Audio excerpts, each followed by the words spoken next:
Joe Schorr. Thanks very much Good, for good, joining me good to today. be How are here. you? You have an amazing career path. You are responsible for unbelievable P&L today, profit and loss, but your career has really progressed into the pinnacle of customer facing for cybersecurity. But I want to, and you carry a lot of clout for the people that are not familiar with all the stuff you've done. Maybe just walk me Sure. through memory lane. I like to say the front half of my career is 99% consulting. I had a stint as a CIO, so I got to sit behind a big chair in a corner office for a while. But most of it was in professional services and consulting, starting off with all the big iron, Cisco routing and switching, all that kind of stuff, and then morphing into security. And I jumped into security right on the really sexy part of it, the offensive security and penetration testing and risk assessments and all the fun stuff. And then as time went on, I got gravitated more and more towards the conversation being elevated, and you're starting to have to remediate things and explain those results and talk to people higher and higher up in the food chain. So all of a sudden, you're helping a CISO explain to his board of directors exactly what good looks like, or what the competitors are doing, or why aren't we at risk more than our neighbor down the street. And around that same time, I started to move more and more into like you said, the customer facing sales side of it, the go to market side of it.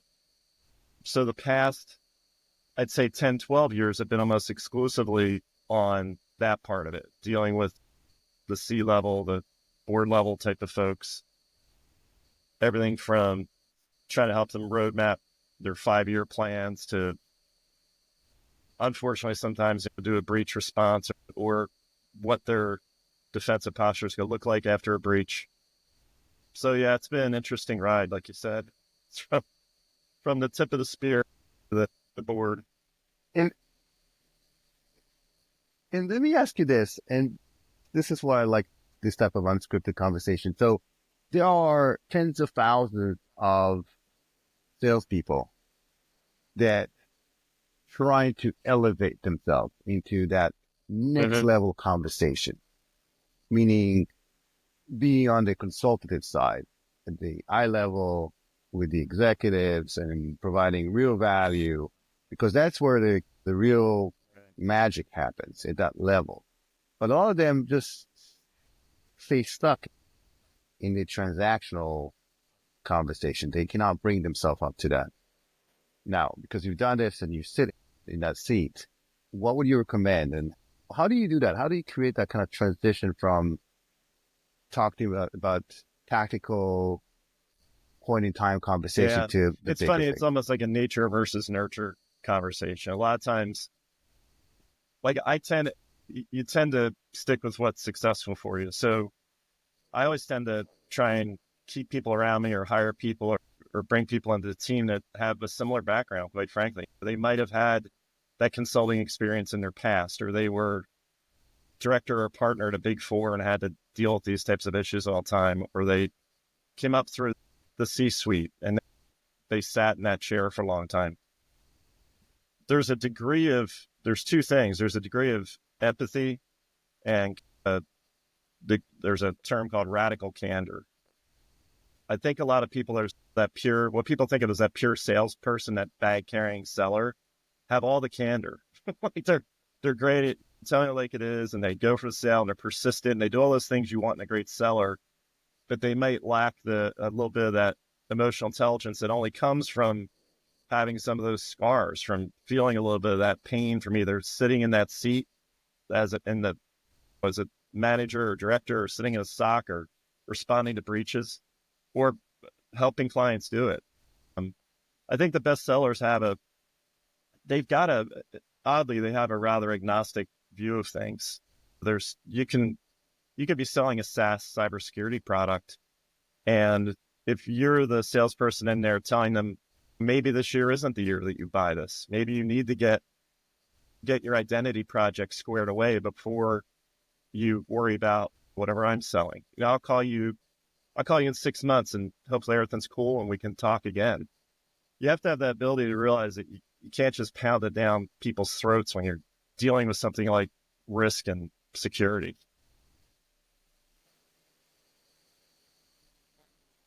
And why not, Joe? Why not? You as you mentioned, you had the corner office, you had a C-level title, and you could have just done phenomenally well taking that route. We know that these are the Yeah, really good ones are hard to come by, and they're responsible for the organizational direction from a technology perspective. So why not continue? Why did you decide to move into the kind of I the don't. other side? I think that's the consulting gene. I think there's just too much of me that likes fixing things or helping other people fix things. And my name's Joseph. I'm named after Joseph the carpenter. I think I'm literally just a natural troubleshooter, fixer, like the ultimate Monday morning quarterback. I make no bones about it. I love telling people what they did wrong and how to fix it. So if you're sitting there and all you have your own shop, it's great that your work truck gets tired of hearing you preach to them all the time. You gotta get out there and share it. Yeah, absolutely. But it's funny because that role carries this Yeah. high risk, high reward.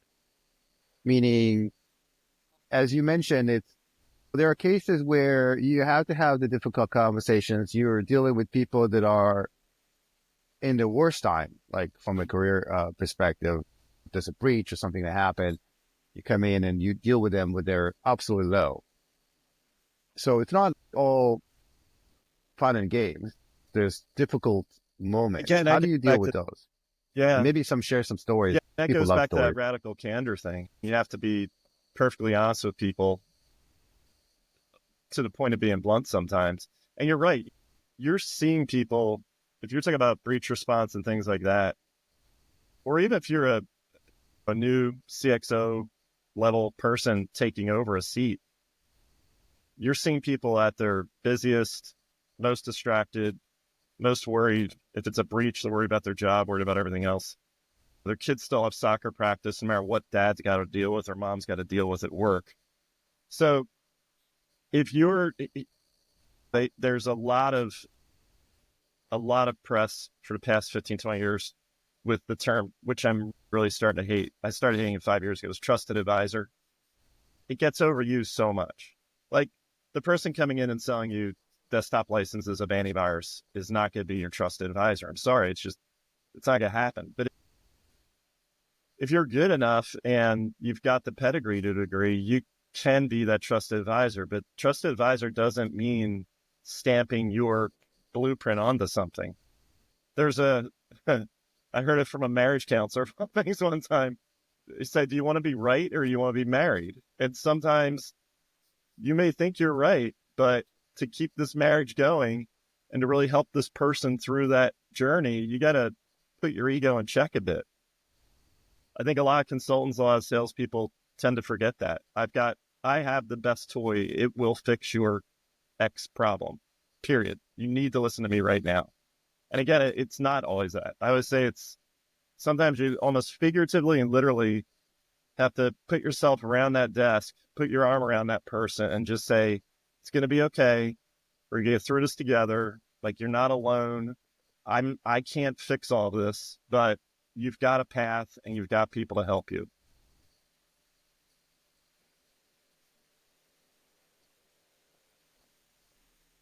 And speaking of trust, it's such a delicate thing. It Mm-hmm. takes a long time to build and almost like seconds to destroy. How does that manifest itself in the kind of the corporate world with these Yeah, I mean, C-level executives? unless you've got a super duper relationship with people, you only get so many at bats, and really so many mistakes you're able to make. A lot of times you may have an at bat and you've only got one strike to give. It's difficult, and sometimes it takes. I think I started to allude to this a little bit. Sometimes it takes walking away. I've secured, for lack of a better term, more business by really saying no to clients sometimes. Having them, they've got X amount of money for a budget. I know I can eat that whole budget up, honestly. I can design a roadmap and a plan, a project for them that'll spend their money. It'll make them more secure. They'll be less at risk, but it may not be the exact right move for what they need as a business, what they're really trying to do as a business. The best way to secure trust with any of these folks you're speaking with is really to understand literally what they do for a living, like understand their core business and help them make their business better. Sometimes it's not just helping them comply with the auditors and they're in the next room. That may be a tactical thing they need some help with, but the bigger issue may be, okay, once we get through this audit, we're also talking about expanding business into China in the next 18 months. Let's talk about that.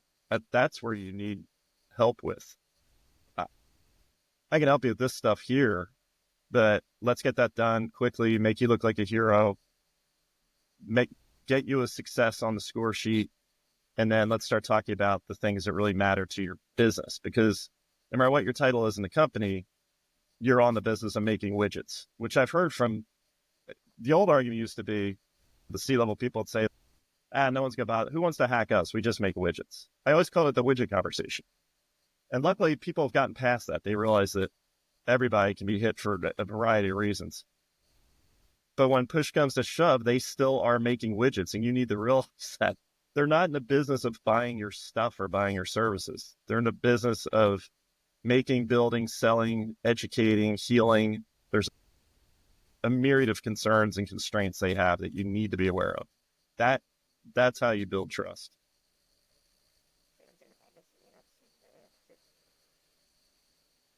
And it's interesting you mentioned widgets, because sometimes the process that got perfected over 30 years of how to make these widgets is very valuable to a nation state or someone else. And that IP is, even though they're not going to steal your widget, they're going to steal your IP that manufacture these widgets to perfection.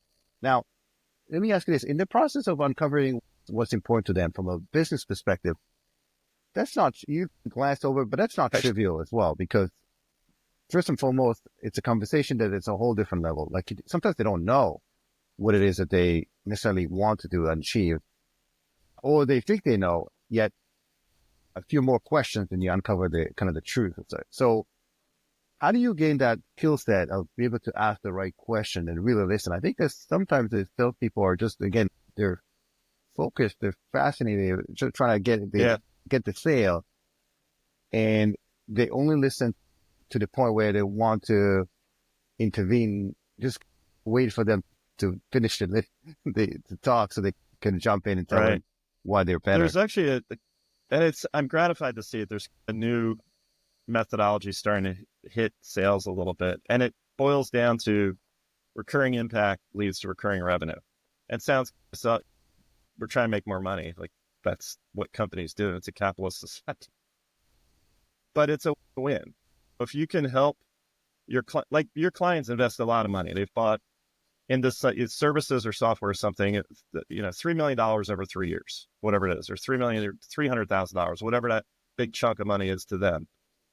They're only going to get value out of it, literally, if they see some kind of impact. And the gift that the good people have is helping the client, like you said, helping the client realize what that impact is, even if they don't really recognize it.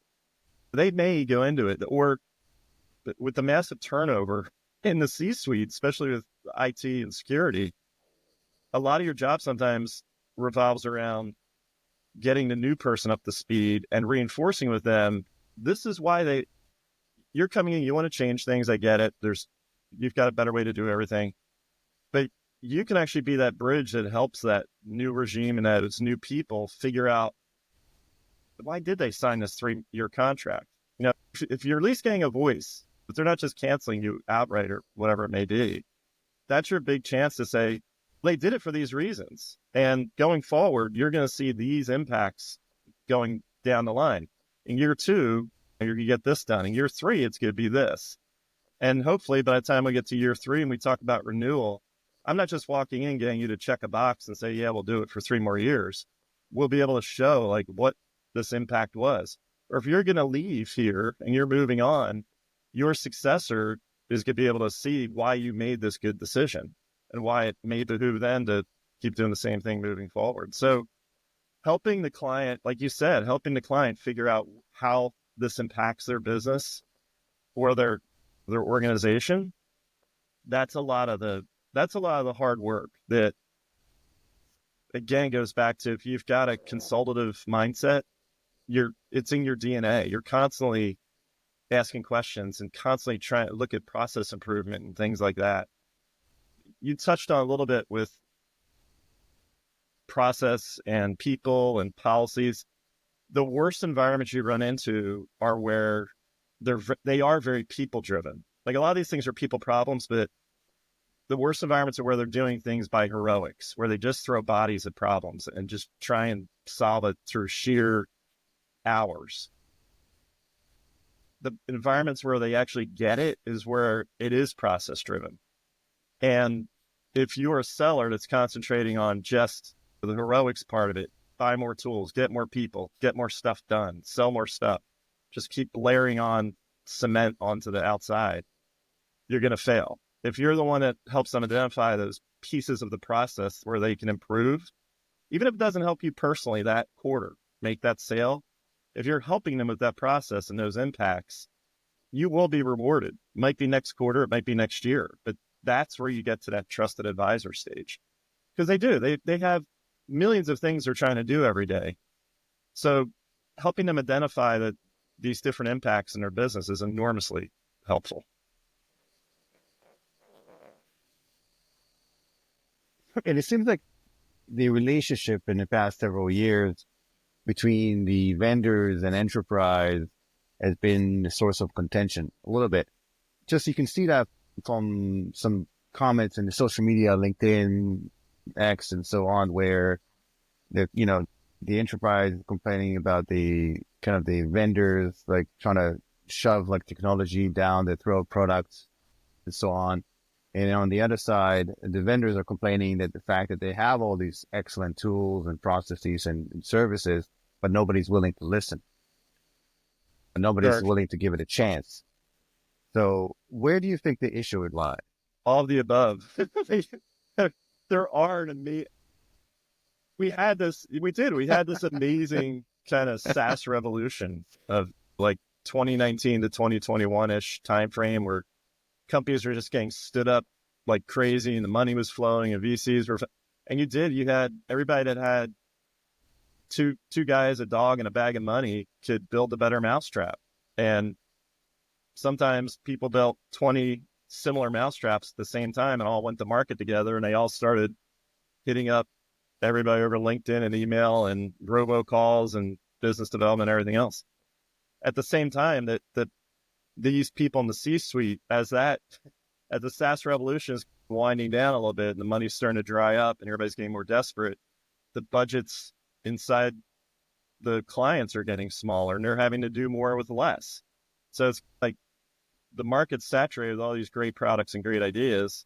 The budgets are getting smaller. Everybody's got to do more with less. And you wind up with one of the greatest things we do these days as a service for clients is literally tools optimization. We go in and audit what they've got, what they really need. We discover things that they bought. And this has been going on since I got into IT. You find things figuratively that are sitting on the shelf that they pay maintenance fees every month and have no clue, or every year, and have no clue it's there, or who bought it, or why they're using it. So the optimization stuff that's going on in the law, the vendors look at probably, God, they're going to wind up with 4 products and we're never going to get in there. I think it's going to be the opposite. People are going to clean up their shops, get rid of the stuff they don't need, and again, this is where the good sellers get it. Help your client create a little bit of breathing room to blend some sanity to this whole thing, take a little bit of a half step back so they can take 2 steps forward. And then the products that have survived this far, the new ones coming out of the pipeline, they've got a shot to get in there now. I think just the selling motions are going to have to be different. Like I said, that's why there's new go-to-market methodologies. The things that worked in 2019 do not work in 2024. It is definitely a different world. And then you layer on AI and the marketing you can do through that and the different sales things you get through it.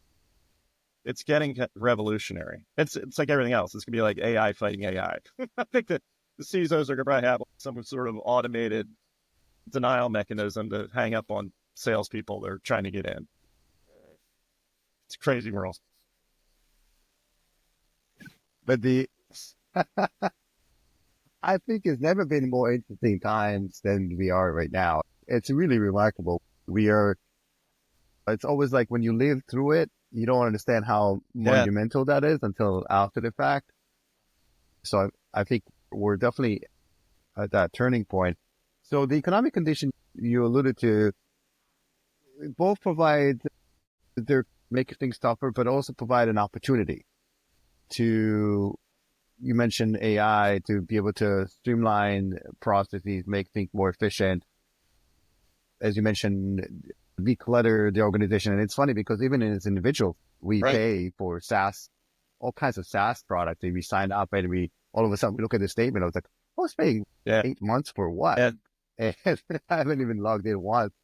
So imagine the enterprise level. So in your expert opinion, what do we see from an opportunity perspective for specifically for cyber to aside from the decluttering piece, where do you see the kind of the new opportunities for SaaS cyber companies to assist with making the organization more secure? And it seems like there's a lot of AI sprinkled on a lot of these new, like the just like the cyber.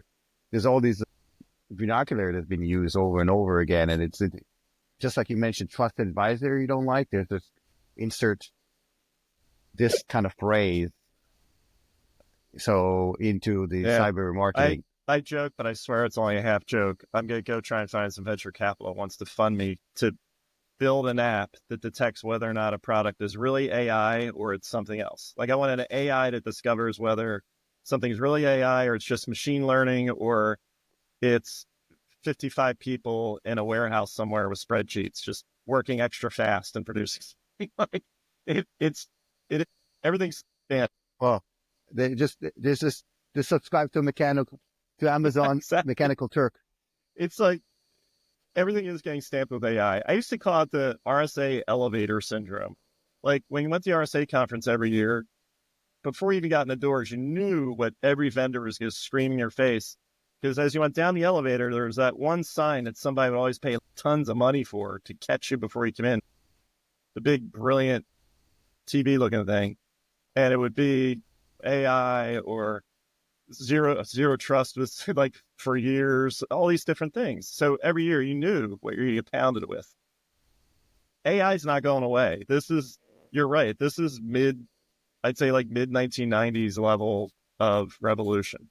I got in it when I remember, and it's funny because I'm in sales, so I'm seeing all these AI tools are just blasting out of nowhere. And the biggest problem is figure out which ones really, they all seem to do something great. It's, you got to triage which one's greater than the other. But it was the same thing back in the 90s. I got into networking because of Salesforce automation. That was the first big thing I remember really being the big driver. Everybody's getting computers, but then everybody got laptops. And it was almost like laptops are available. Like, what do we do with them?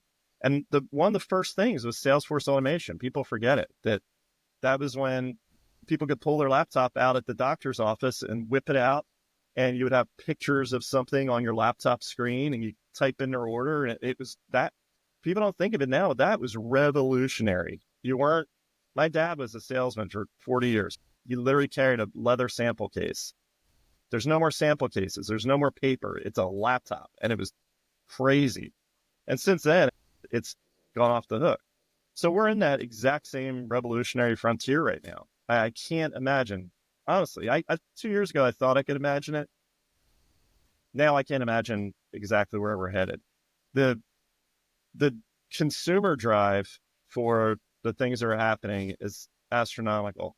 I use my wife as an example. She ever saw she killed me.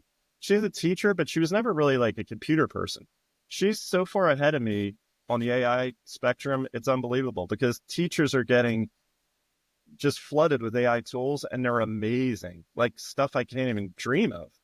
And they're leading the charge in education. So all this AI stuff is from a cyber perspective, we're back to that place where the cyber defense people never did get comfortable. We're always behind the eight ball, always looking over the horizon. I think we're actually farther back than we were, because now, again, this new beast is hitting us and it's unleashed, and we're trying to wrap controls around it, and consumer demand and clients are just pushing. It's going to be interesting how we address it. Like I said, I don't think we've been addressing cyber security and cyber defense that great to begin with. This as a new stressor is going to be a really big uphill challenge.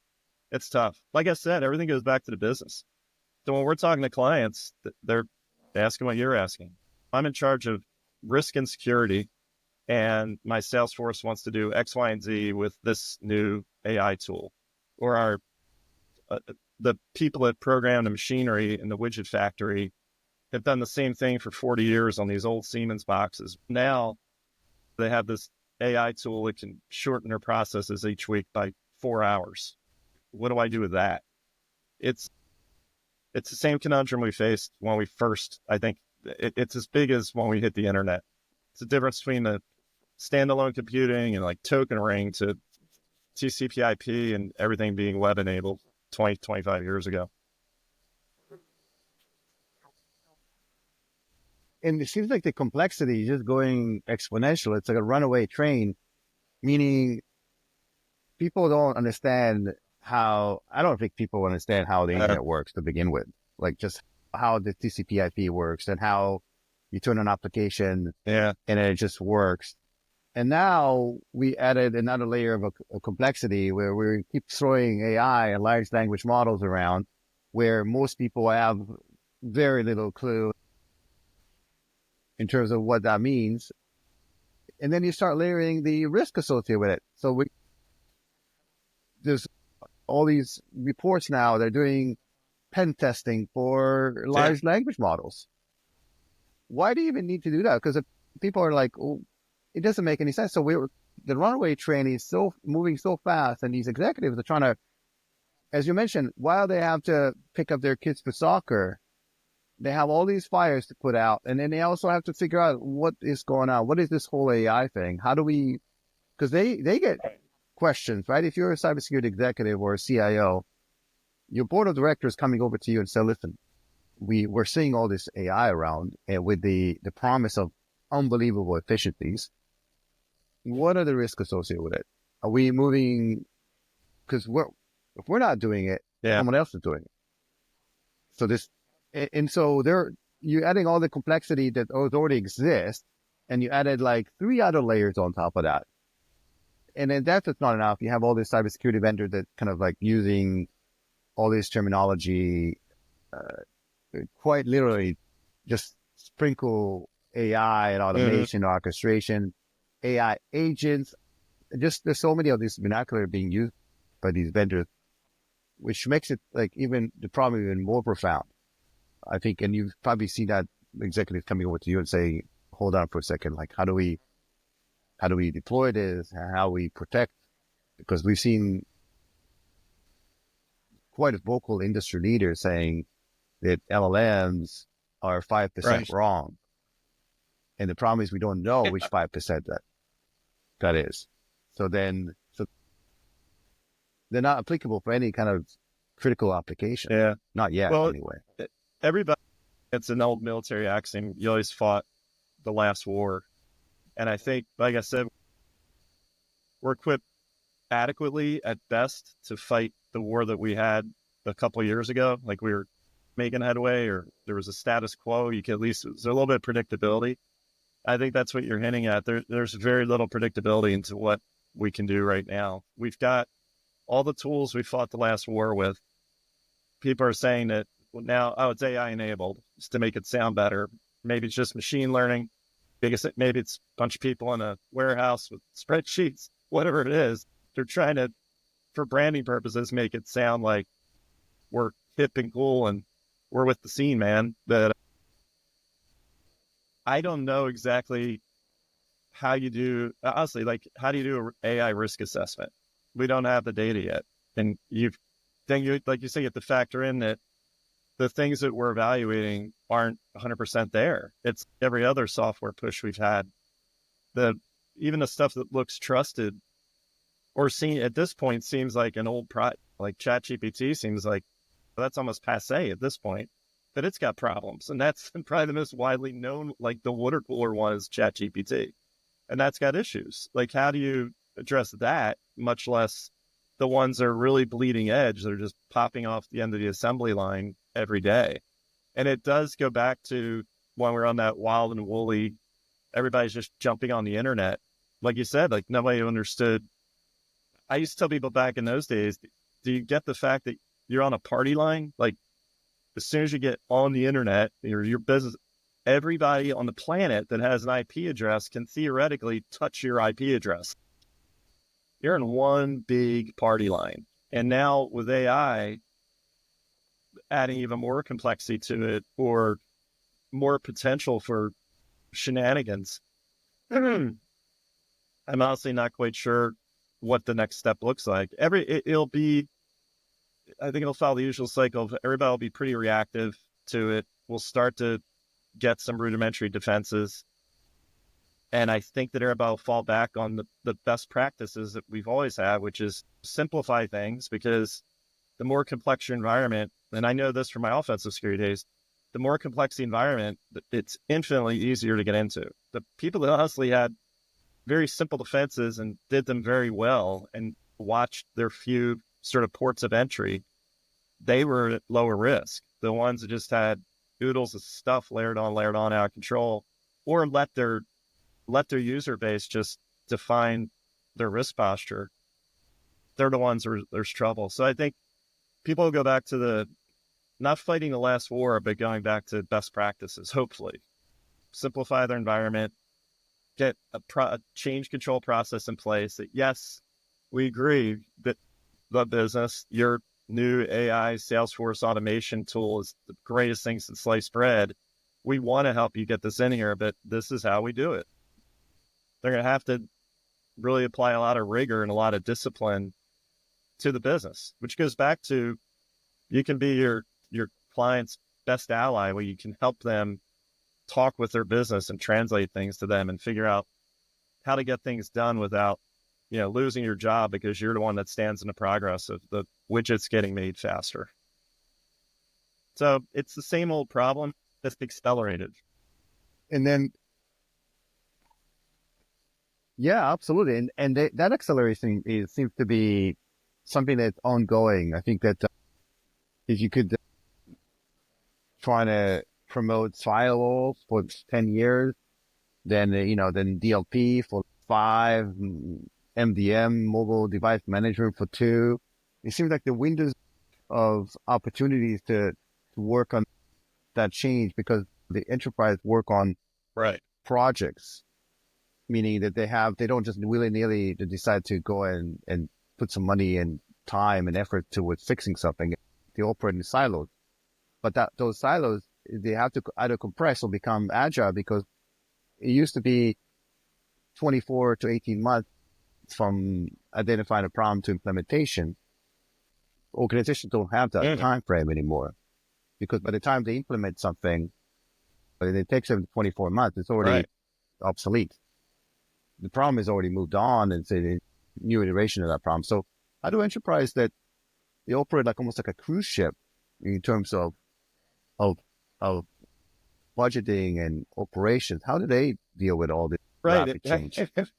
The answer I'm going to tell you is, you need this new AI tool, and it'll automate that, and then you'll free up all this time, and it won't take you 2 years. It'll take you 6 months. And that's the problem in a nutshell.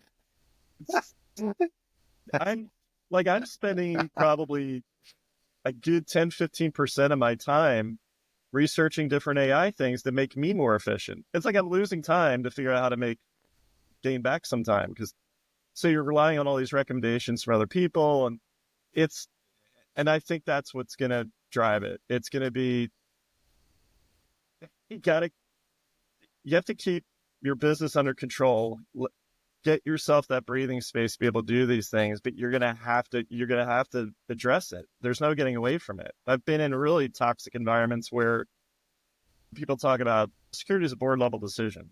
I've actually been in one board meeting where one of the board members watched 60 Minutes and saw the CEO of a cybersecurity company on, I won't say who, get interviewed and came to the board meeting that week and said, we're buying that, period, end of story. We're buying that. It's the greatest thing in the world. And the IT and security people just sat there and nodded. And I thought to myself, this is the most toxic thing I've ever seen. So you have to get ahead of this. If you've built a healthy environment at your business, you should be the trusted advisor, the security people and the IT people for your business. They should feel comfortable coming to you and saying, we're really afraid our competition, we all do things the same way. We all get things to market appearance the same way. Our pricing's the same. We fight branding wars, our marketing budgets. We got a Super Bowl ad last year. They're doing it this year. Now, all of a sudden, we're finding out that they're getting things to market 40% faster.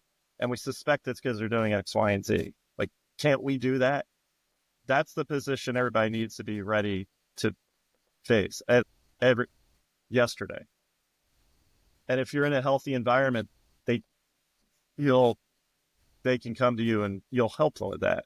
If you're in the bad environment and you haven't worked on this for the past couple of years already, then yeah, they're just going to go ahead and do it. Like, used to find these shadow net when wireless hit or mobile.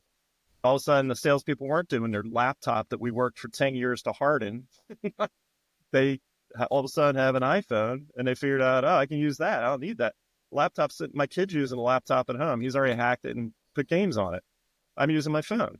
And the security people wonder why they have a mobile problem. So it goes back to, like you said, with trust.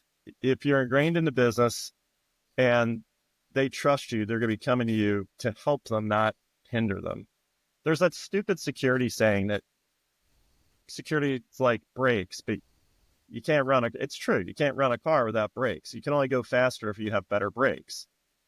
And I never like saying that because it still puts brakes in the minds of people, but that is what it is.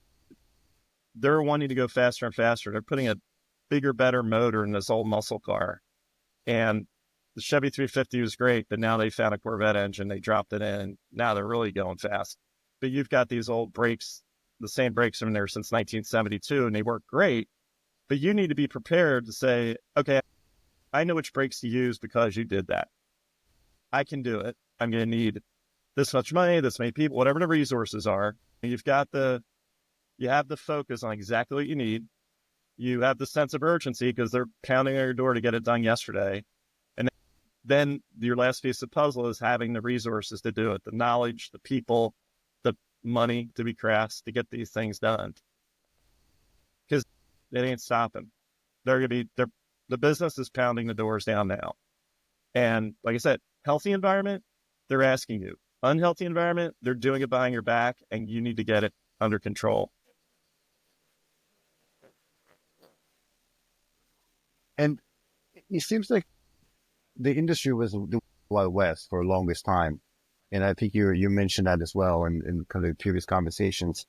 And we are, as an industry, getting more mature. But I think with that said, there's also, my sense of it is there's a race to the bottom from a pricing and commoditization perspective. There's a lot of companies that now say, we can offer you the same X, but at 1/5 of the price. And I saw an article saying that AI is a contributor to that, meaning that you can take almost any product out there and replicate that. I know Google just announced that they're the SEC filing that 25% of all code is now being written by AI.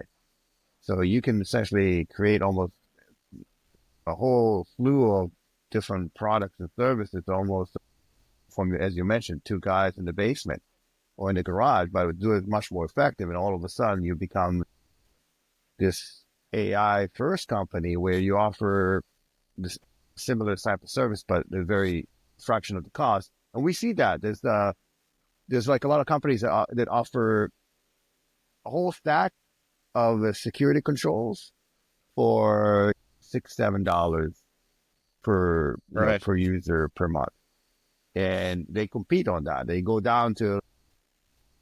So where do you think things are going from that perspective? And the fact that there's 5,000 vendors out there trying to compete for the same pocketbook. I've said it for years. I've seen it cycle, and you've seen it cycle lots of times. I think commoditization leads to consolidation, and we're in the commoditization phase. Years ago, when the scanning tools first came out, like that's when I was involved in a lot of penetration testing and ethical hacking and risk assessments. And I thought, oh man, Qualys is around, all these different tools and Tenable. And I thought, yeah, this is going to be totally commoditized. It's going to put pen testers out of business. And there was no AI. This was just regular software. And there was tons of different tools came out. If you look online, we're still hiring pen testers. And it goes back to your 5% failure rate with LMs. There's always got to be, like with this specific thing, there's always got to be a person at the wheel at some point. So like the pen testers, that skill set is still out there. It's still valuable. There's still lots of them. There's companies that do people pen testing for a living using all these tools. So that commoditization led to really just a consolidation. You started seeing companies use the tools and the people and package it up. Companies getting absorbed by other ones and bigger ones. I think with what's going on now, this commoditization, the business landscape of AI obviously will look radically different 5 or 10 years from now. It may be a company we haven't even heard the name of yet. But the next Google or Amazon or Microsoft may be sitting in a garage somewhere in Eastern Europe being built as we speak. We don't know. And maybe they go around, they buy up 90% of the shops we're talking about right now, and it becomes an Amazon or a Google or a Microsoft. And then there'll always be the ones coming off the assembly line and feeding that cycle. Someone, like you said, there's always going to be a race to the bottom, but then the market always adjusts. It doesn't tolerate cheap for long. It always seems to come back up for some reason. We had some of these things, even the economics of it, some of it could just be loss leaders. Like I said, back in the SaaS wild frontier days, people are operating, no one was making a profit. They were all just grinding things out, trying to get market share, and their valuations were crazy. And it didn't really matter if you're making money. It was more like, would it make me money a few years down the line? We're in that phase again, I think. And the investors are out there, have this fear of missing out, and the FOMO is driving them to try and figure out which of these to snap up. But they'll consolidate. KKR will wind up owning, they'll add a bunch of these companies to their 250 companies they own, and they'll be part of that, and they'll be run that way in Thoma Bravo and the PE firm. They'll all start to absorb this stuff. So the good ones will float to the top out of that commoditization. They'll probably get absorbed or IPO and get bigger and then get absorbed or merge. And the consolidation will happen again. But this time I just feel like it hasn't been this wild since that late 90s, early 2000s. The telco market went. I know, Joseph. It's really exciting times. I mean, it used to be, we all had, I don't remember, but all the ISPs that sprung up in the early 2000s, and no one even, where did they all go? There were so many local telephone exchanges and things, the little ISPs that popped up. And Joseph, I think that now we've seen a similar type of trend with all these MSSPs. One of the fastest growing area of security is these managed service providers, right? They're getting into the space, and they're offering, as you mentioned, this expertise specifically around security services, security as a service, because these companies realize that they don't want to do it in-house. And there's 25,000 of them in the US alone. And it seems almost very similar to the ISP environment that we had before. Yeah, and that's near and dear to my heart. I think I'm probably working, I lost count. I think I'm at my 6th or 7th MSSP that I've worked at, or they have MSSP in the portfolio.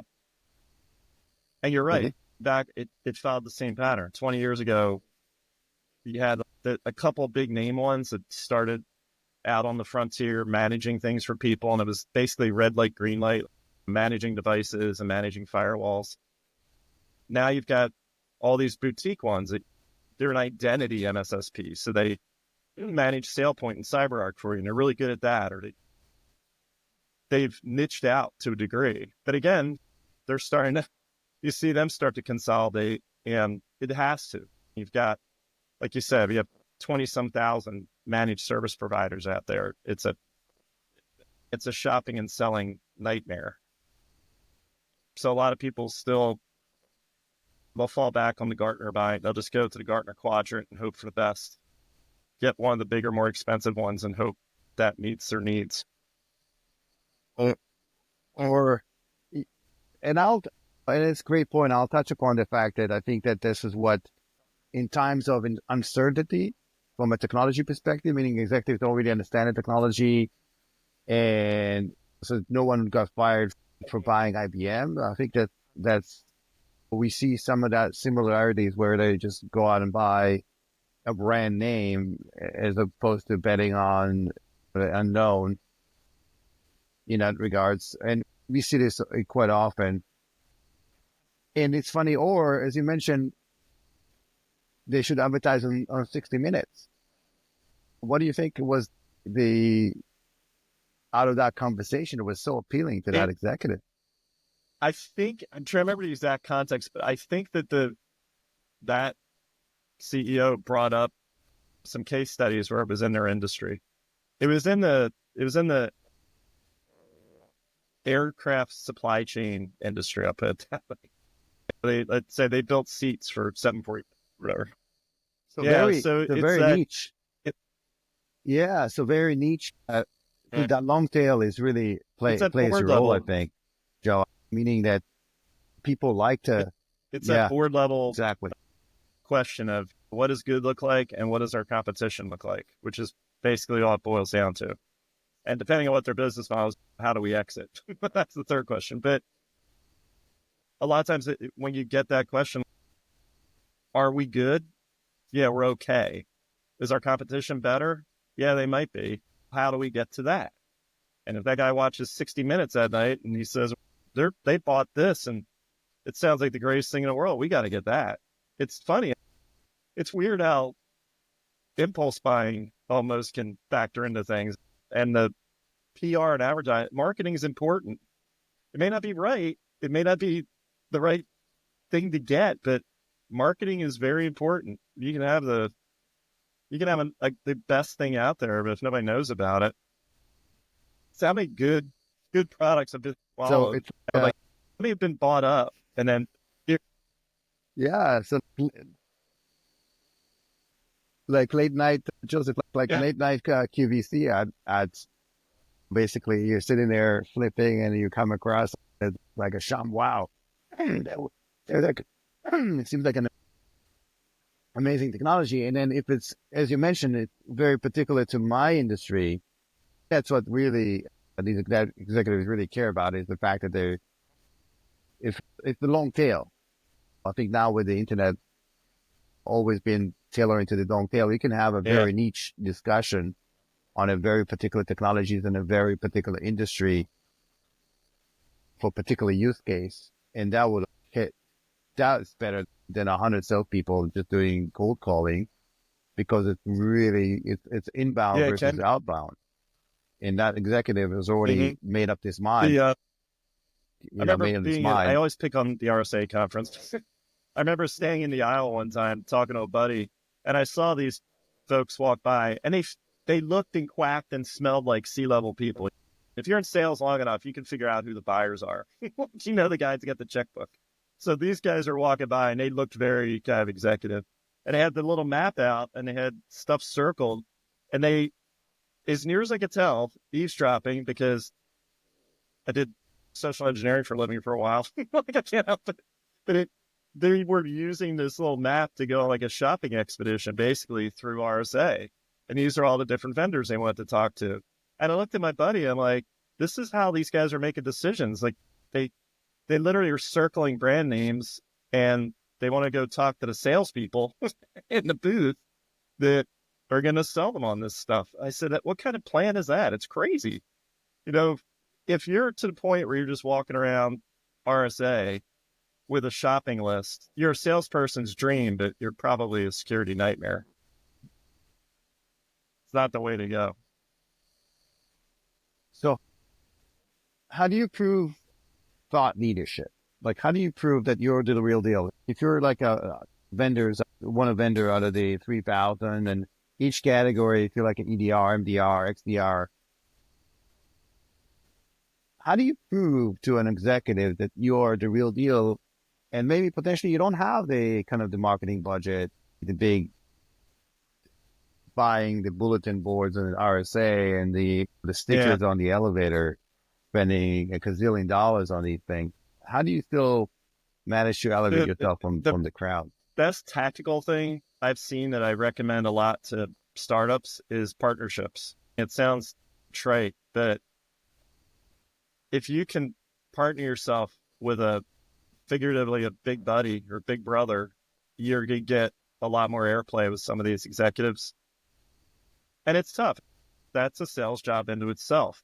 But the good thing about that is sometimes it's a lower lift because you're not necessarily having to go to 10,000 clients and do your pitch over and over again. If you're dealing with a partner, you're pretty much talking to a peer. And if that peer is convinced that this is going to improve their posture with a client or make them stronger in their pitch, you're not going to embarrass them and you're going to make them money. That's a different scenario altogether than having to convince a client that give them that slide that every vendor has with all the red and green lights.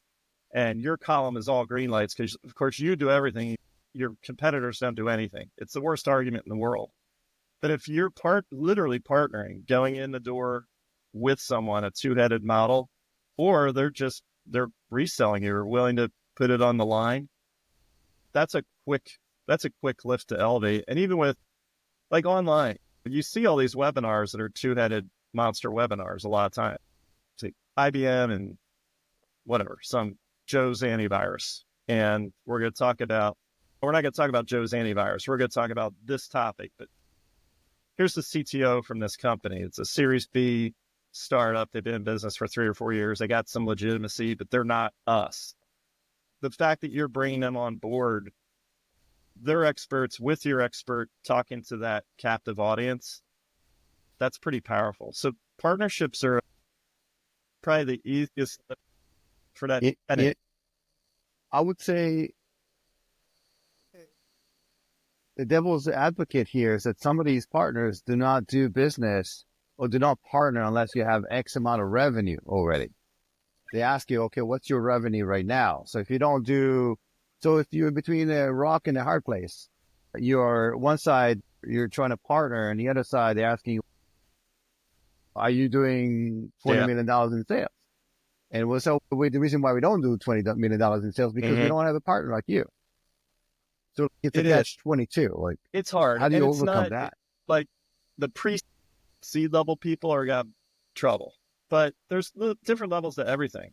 You work your way up the food chain. There's partners. You might be a seed level startup, some little 3 guys, and they've got a couple salespeople or something and a great product. You're probably pitching to a Series B or C or D company that's maybe 3 or 4 years ahead of you to partner with them.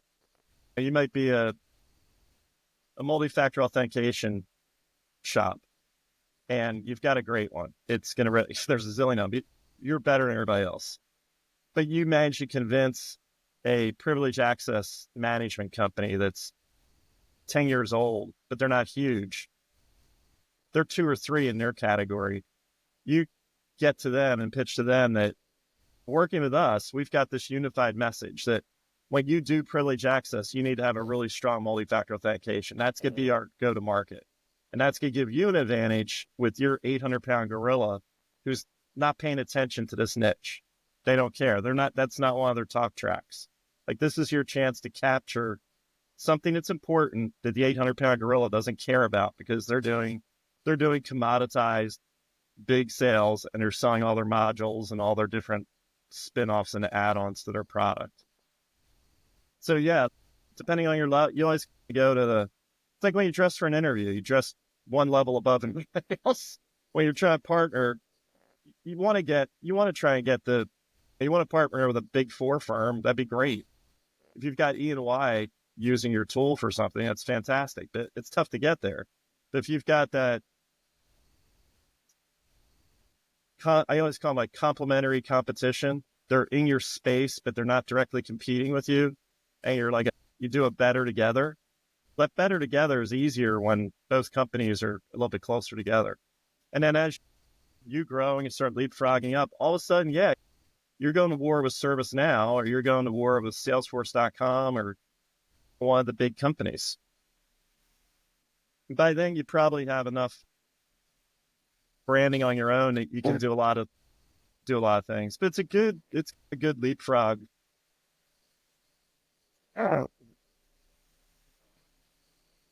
What about the self-service model, like the try and buy? Meaning, there's a lot of companies out there that offer you to just basically you put in your credit card, you get the service for 15 days, and at that moment on, unless you cancel, you're now a customer. And I think that coming back to the consultative sale, trusted advisor, I think that the whole middle ground it was always like the low end transactional, the middle kind of sales, and then the high end consultative. I think the low end was commoditized. It's all like self-service online. You can just go and buy. The middle one is also getting commoditized because that's also becoming very transactional. So the only thing that's left is like the high end, like bespoke solutions, but the rest of it is becoming almost like self-service. Yeah. Companies are just putting their stuff out there. There's nothing worse, I think, than saying, okay, the price list, Joe, like just a price list saying, okay, contact us. Yeah. Like, I think contact us because they don't actually provide you the pricing. I think the biggest thing, and from the go-to-market people, what they're worrying about right now is how to address that to a large degree. I think it's going to be a consumption model. Almost if you get Amazon Cloud or something, it's going to be use what you need, or buy what you need, or whatever, buy on demand, buy what you need. I think that's where a lot of the market's going to go to. Even the try buy thing, I think people are almost bypassing that. Why offer it for free? Tell people, buy a license. You use it. And that, like the software we're using right now, you use it. And then if you like it, then your team of salespeople is going to be using it a month from now. I know that.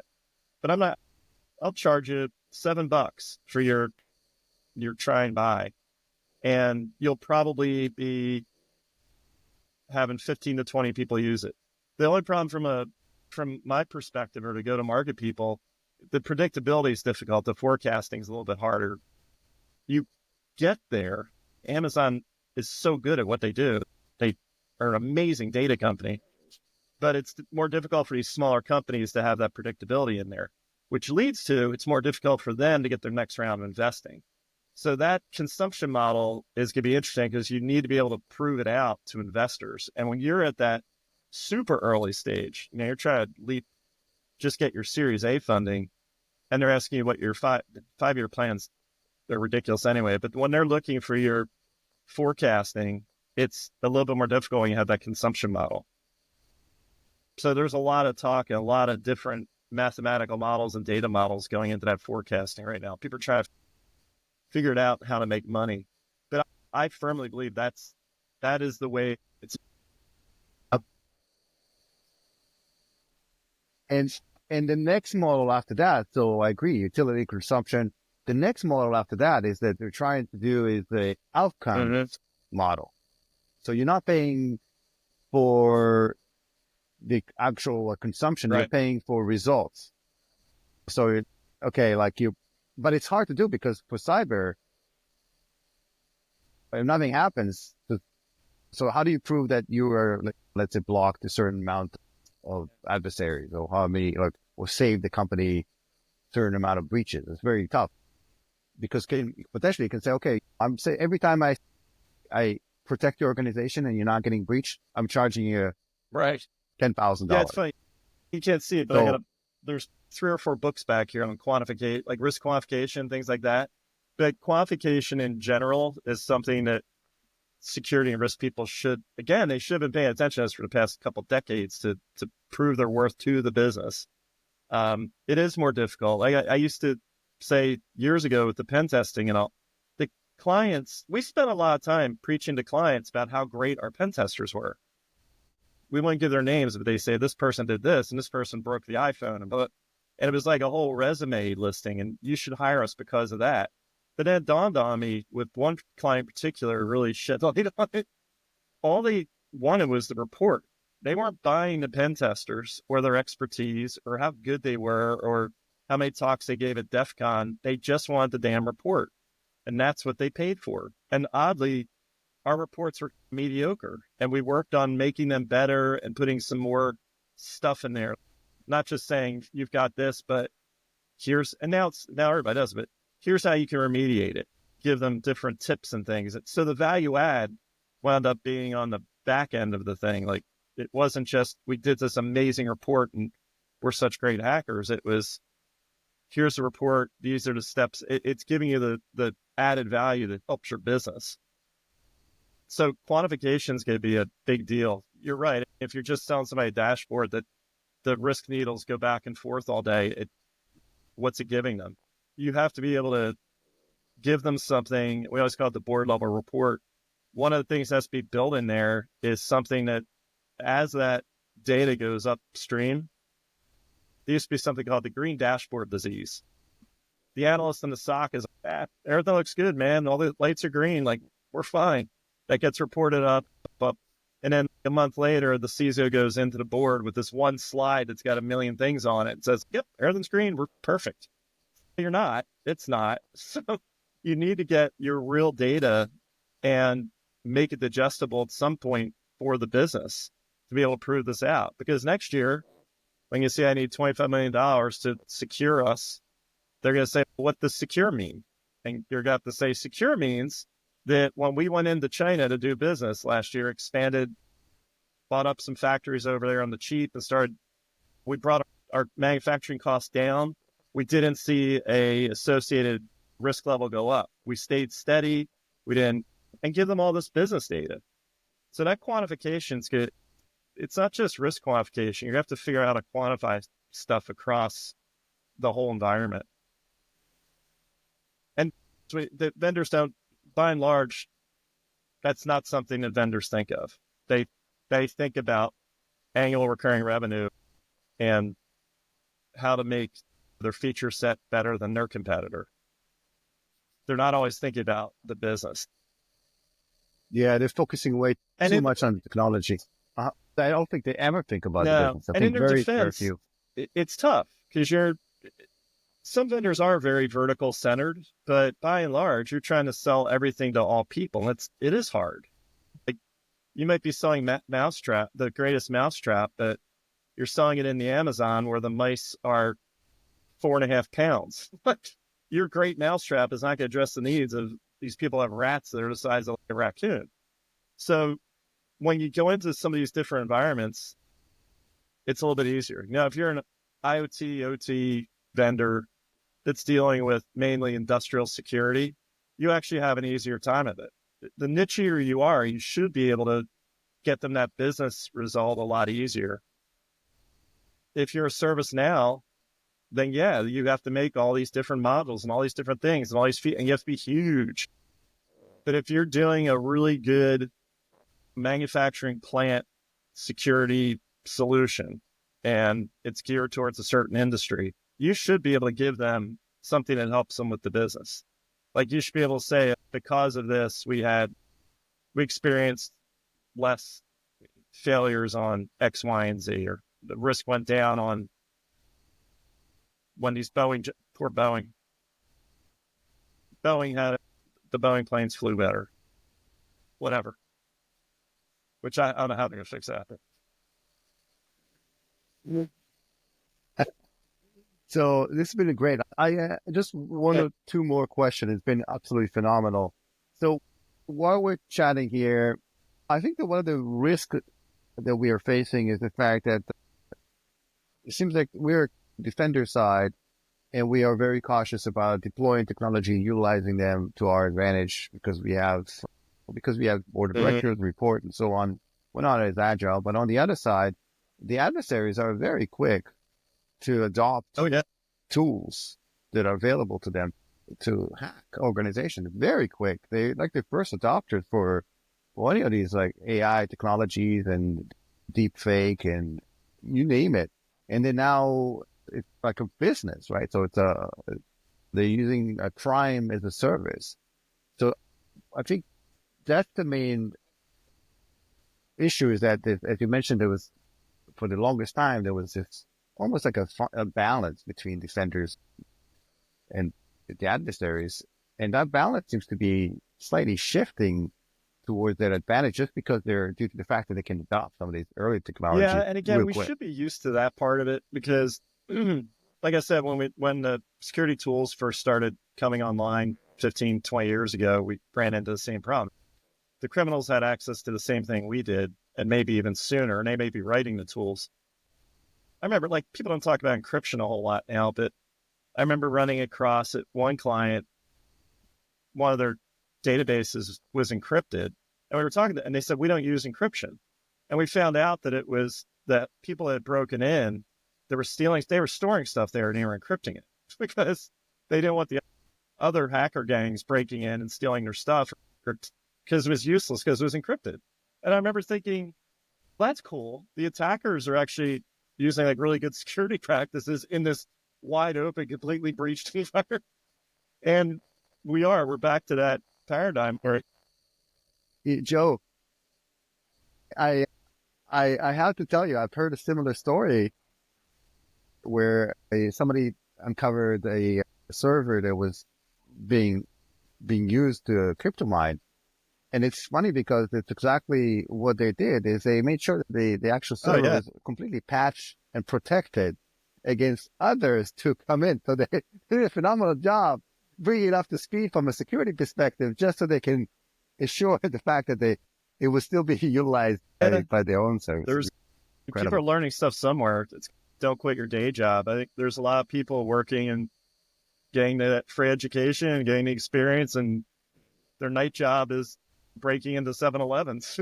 It's their soccer mom by day and hacker by night. You never know.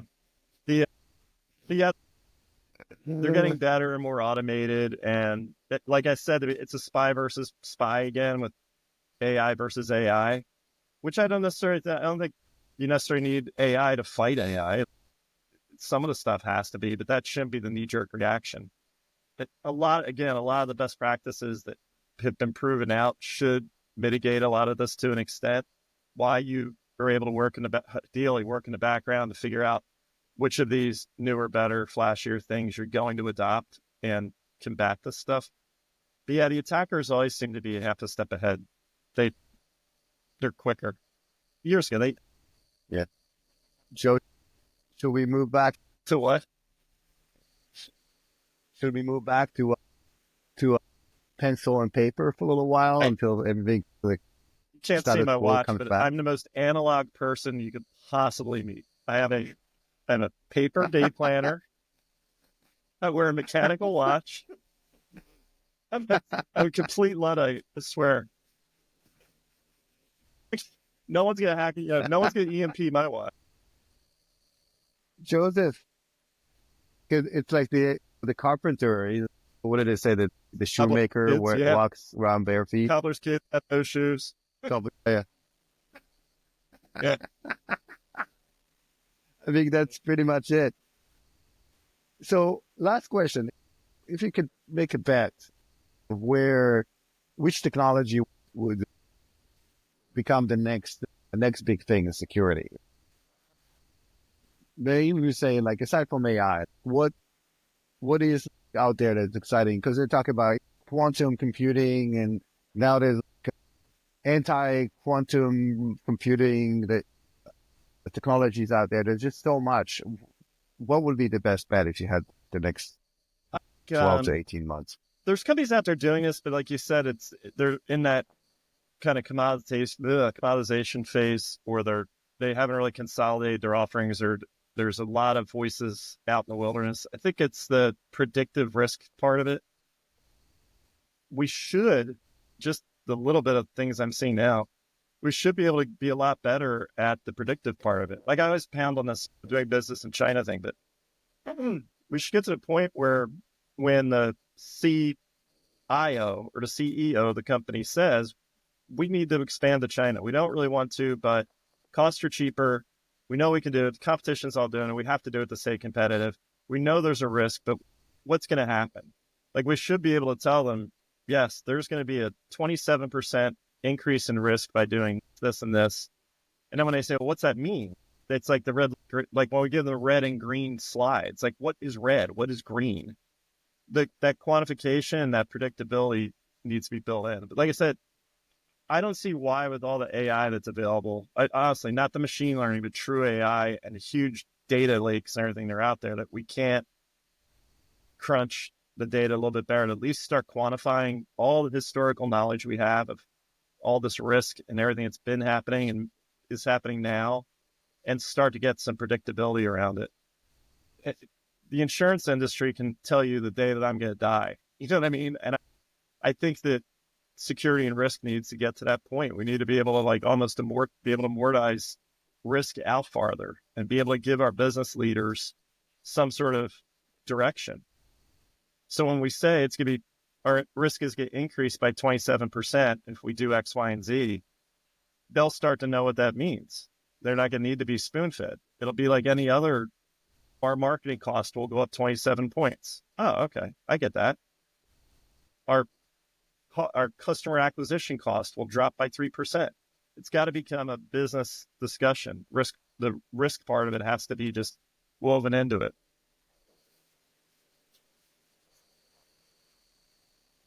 Yeah, and the insurance company is very good about doing that. They have all these morbid tables, right, where they can tell you if you walk in New York City, what are the odds of you falling through a gutter? There's odds. There's because they had 200 years of data.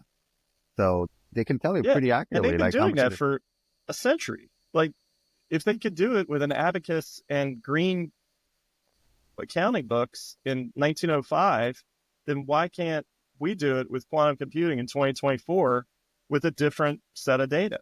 Like, it's doable. We should be looking at that. But like you said, we're very on the defensive. We're very reactive. We don't think about the business enough. And a lot of it's not our fault, but we need to stop saying it's not our fault. Go out, involve yourself in the business, find out. It may not work at the company you're at. That may not be the place that they're ready to deal with it. But you learning now or starting yesterday to figure out what the business constraints are will do you a lot of good. Maybe not the company you're at, but maybe the next one. It can bring those lessons to bear. And then hopefully our development market, we'll catch up. And Joe, I always like to convene in with a positive note, but you already established that. And I love that because you mentioned that we have the ability to predict the future by utilizing a lot of the tools we have and a lot of the kind of the massive data we collect. Now with the kind of the AI and machine learning, we have the ability to do so. And we're going to get better over time. And I think that will going to be very useful for organizations to be able to focus, to figure out what is coming and be proactive versus reactive. Because as you mentioned, we're so ADD and we have so many things on a regular basis on a personal level. So you're an executive now, you have to deal with putting out fires and dealing with everything else. It's very taunting. But we have faith in the technology that will fix some of these. I think we will. Yeah. Awesome. Thank you very much, Joe. What's the easiest way for people to get in touch, to provide feedback? Just you name it, get in touch with you. I'm on LinkedIn a lot. What's the easiest way? I tend to lurk around there. It's the greatest social engineering sales tool known to man, quite frankly. It worked great in consulting. It works great for sales. So I'm on there. You guys can find me. Joe Schorr, SCHORR. Awesome. Fantastic. So For everyone who joined, thank you very much. Looking forward to seeing you at the next episode. And until then, stay safe online as well as offline. Thanks, dude. I'll see you again soon. Thank you very much.